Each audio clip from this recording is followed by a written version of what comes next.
اگر کوئی گناہوں میں ڈوبا ہوا ہے اور اسے اللہ کی طرف رجوع کرنا ہے تو یہ دعا مانگنے کا اہتمام کرے۔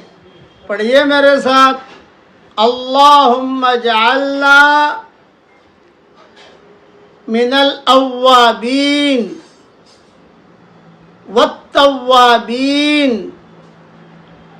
اے ہمارے پیارے اللہ، ہمیں تیری طرف رجوع کرنے والا اور لوٹنے والا بنا، اور حقیقی توبہ کرنے والا بھی بنائیے۔ آدمی جب حقیقی توبہ کرتا ہے تو اللہ تعالیٰ اس کے سارے گناہوں کو معاف کر دیتا ہے۔ سارے گناہوں پر معافی کا قلم اللہ تعالیٰ پھیر دیتا ہے۔ جہاں گناہ کیا ہے اس جگہ کو بھی اللہ بھلوا دیتا ہے تاکہ حشر کا میدان میں گواہی نہ دے وہ۔ اس لیے یہ دعا مانگنے کا اہتمام کیجیے۔